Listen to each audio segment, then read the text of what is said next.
The great deeds of Diomed. Many great deeds were done that day, and many chiefs showed themselves to be valiant men. But the greatest deeds were done by Diomed, and of all the chiefs there was not one who could be matched with him. No one could tell, so fierce was he, and so swiftly did he charge, in which host he was fighting, whether with the Greeks or with the sons of Troy. After a while the great archer Pandarus aimed an arrow at him, and hit him on the right shoulder. And when Pandarus saw that he had hit him, for the blood started out from the wound, he cried out in great joy, "O men of Troy, I have wounded the bravest of the Greeks. He will soon fall dead in his chariot, or grow so weak that he can fight no longer." But Diomed was not to be conquered in this fashion. He leapt down from his chariot, and said to the man who drove the horses, "Come, and draw this arrow out of the wound." And this the driver did. And when Diomed saw the blood spurt from the wound, he prayed to the goddess Athena, "O goddess, stand by me, as you always did stand by my father, and as for the man who has wounded me, let him come within a spear's cast of me, and he will never boast again." And Athena heard his prayer, and came and stood beside him, and took away the pain from his wound, and put new strength into his hands and feet. "Be bold, O Diomed, and fight against the men of Troy. As I stood by your father, so will I stand by you." Then Diomed fought even more fiercely than before. Just as the lion, which a shepherd has wounded a little when he leaps into the fold, grows yet more savage, so it was with Diomed.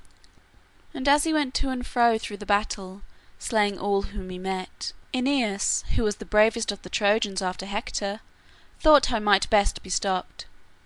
So passed through the army till he came to where Pandarus the archer stood. To him he said, "Where are your bow and arrows? Do you see this man, how he is dealing death wherever he goes? Shoot an arrow at him, but first make your prayers to Zeus, that you may not shoot in vain." Pandarus answered, "This man is Diomed. I know his shield and his helmet. The horses too are his.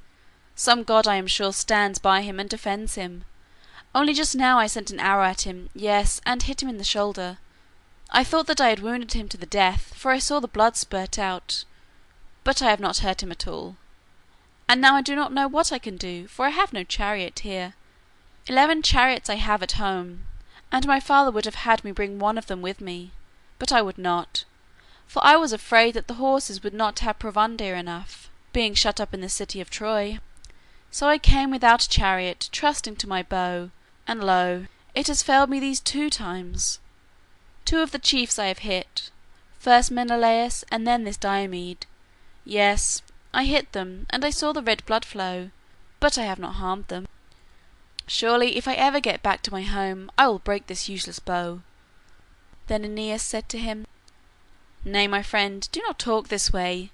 If you have no chariot, then come in mine, and see what horses we have in Troy. If Diomed should be too strong for us, still they will carry us safely back to Troy. Take the reins and the whip, and I will fight, or if you would rather, do you fight and I will drive." Pandarus said, "It is best that the horses should have the driver whom they know. If we should have to flee, they might stand still, or turn aside, missing their master's voice." Now Diomed was on foot, for he had not gone back to his chariot, and his charioteer was by his side, and the man said to him, "Look there, 2 mighty warriors, Pandarus and Aeneas, are coming against us. It would be well for us to go back to the chariot, that we may fight them on equal terms." But Diomed answered, "Do not talk of going back. I am not one of those who go back. As for my chariot, I do not want it. As I am, I will go against these men. Both of them surely shall not go back, even if one should escape. And if I slay them, then do you climb into the chariot and drive it away. There are no horses in the world as good as these, for they are the breed which Zeus himself gave to King Tros." While he was speaking the 2 Trojan chiefs came near, and Pandarus cast his spear at Diomed. It pierced the shield and also the belt, so strongly was it thrown, but it went no further. But Pandarus cried, "Aha! You are hit in the loin. This wound will stay you from fighting." "Not so," said Diomed. "You have not wounded me at all, but now see what I will send." And he threw his spear, nor did he throw in vain, for it passed through the warrior's nose and teeth and tongue and stood out under his chin. And the man fell from his chariot, and the armor clashed loudly upon him. But Aeneas would not leave his comrade.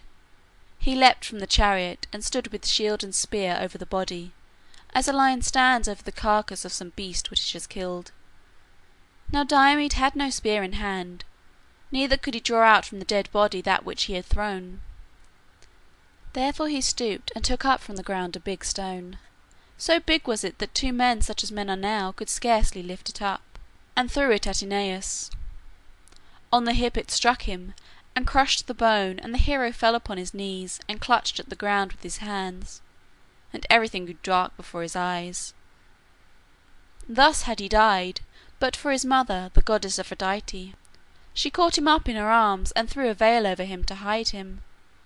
But Diomed did not like that he should escape, and he rushed with his spear at the goddess, and wounded her in the arm, and the blood gushed out, such blood as flows in the veins of gods, who eat not the food nor drink the drink of men. She dropped her son with a loud shriek, and fled up into the sky.